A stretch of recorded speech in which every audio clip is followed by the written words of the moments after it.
Hello everyone. আর একটা বিষয় নিয়ে আমি ভাবলাম যে আমার একটু কিছু কথা বলা উচিত। প্রাইভেট অর্গানাইজেশনে আমার মূল কিছু ভিডিও আমি বানাবো, এগুলো প্রাইভেট অর্গানাইজেশন ভিত্তিক।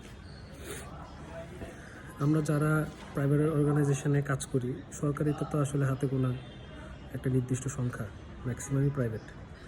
এই প্রাইভেট কোম্পানির তকমায় শুরুতে দেখা যায় যে যখন কোনো একটা জব রিকোয়ারমেন্ট আসে তখন তাদের দরকার যোগ্য লোক, এক্সপিরিয়েন্স বা ফ্রেশার।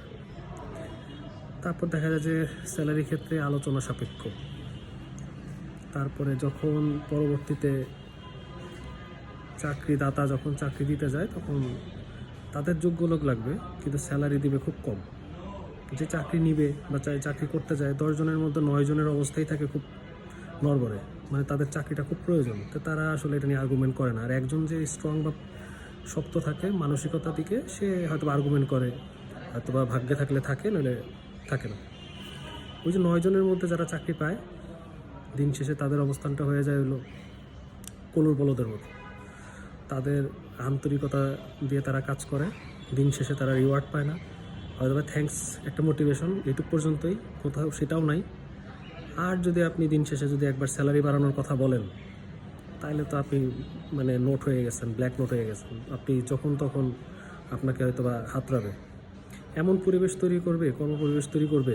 আমাদের দেশের অর্গানাইজেশনগুলো এরকম যে আপনাকে চাকরি ছাড়তে বাধ্য করবে, আপনি বাধ্য হবেন। কম বেতনের চাকরি, আপনি অনেক সিকিউরিটিহীনতায় ভুগবেন।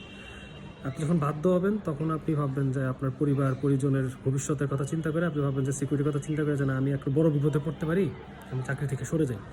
তারা বিভিন্নভাবে আপনাকে হ্যামারিং করবে।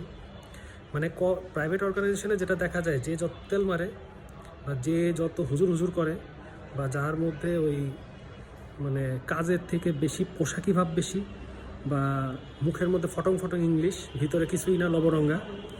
আপনি দেখেন চারপাশে ব্যাংক বলেন, বিভিন্ন বড় বড় কর্পোরেট বলেন, এইসব জায়গায় ছেলেপেলেদের চাকরি করার খুব বড় একটা আকাঙ্ক্ষা থাকে।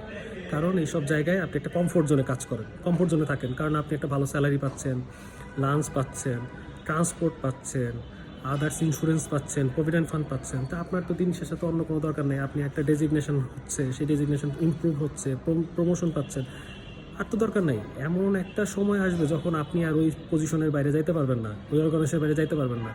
এক সময় আপনি অযোগ্য হয়ে পড়বেন, ঠোঙার মতো আপনাকে ছুঁড়ে ফেলাই দেবে। আমি আমার দেখা যতটুকু দেখলাম যে প্রাইভেট অর্গানাইজেশনে কোনো নিয়ম নাই। একজন মালিক টাকা পয়সা হয়েছে, সে একটা অর্গানাইজেশন বানাইছে, বা সে একটা অর্গানাইজেশনের চিফ হয়েছে। সে যখন কর্মী ছিল তখন তার মনোভাব ছিল আমি সবাইকে নিয়ে থাকবো, আর সে যখন বস হয়ে গেছে, লবরঙ্গা, আর কারো প্রতি আর কারো কিছু। সো তাই আমি বলবো সবাইকে, যারা ফ্রেশার, যারা জবে যাইতে চায়, আমরা যারা দীর্ঘদিন একটা জায়গায় কাজ করতে করতে, যেটাই হোক, কম বেতন বেশি বেতন যেটাই হোক, কিন্তু যারা ফ্রেশার, তাদের সব সময় একটা জিনিস মাথায় রাখতে হবে, জবের ক্ষেত্রে আগে কোম্পানি অ্যানালাইসিস করতে হবে, কোম্পানির স্ট্রেন্থ দেখতে হবে, কোম্পানির যে পরিস্থিতি সেটা দেখতে হবে।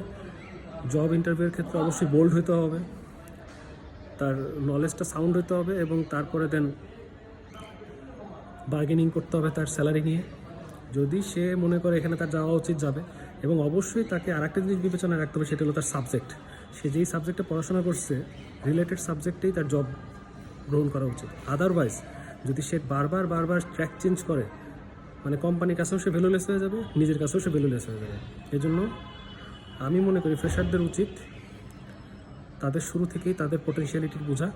পরবর্তীতে যারা এক্সপেরিয়েন্সড, তাদের উচিত তাদের স্পেশালিটি বা তাদের স্কিলটা ডেভেলপ করা, যাতে করে সে পরবর্তীতে লেভেল আপ করতে পারে। মূল বক্তব্য হলো যে আমাদের যোগ্য লোক দরকার, কিন্তু যোগ্য টাকা দিতে পারবো না। আবার যখন সে যোগ্য হয়ে যাবে তখন তাকে রাখবো না, কারণ সে বেশি জেনে গেছে। এই দ্বিমুখী দৃষ্টিভঙ্গির কারণে প্রাইভেট অর্গানাইজেশনে কর্মী যাইতেই থাকে আর আসতেই থাকে, যাইতেই থাকে আর আসতে থাকে। মূল ব্যাপার হলো এটা। দিন শেষে ওই তেলবাস, পোশাকি, ফটফটে ইংলিশ, আর ওই যে মানে মানে মানে 9-6 চটকবাস টাইপের লোকজনই দিন শেষে ওই বসদের কাছে সবচেয়ে উঁচুতে থাকে। আর যারা একটু বেশি ডিসেন্ট থাকে, অনেস্ট থাকে, ডেডিকেটেড থাকে, তাদের দিন শেষে হয় চাকরি ছেড়ে যেতে হবে, নতুবা কোনো একটা কায়দা করে আপনাকে বের করে দেবে। এই হলো আপনার ভবিষ্যৎ। সবাইকে ধন্যবাদ।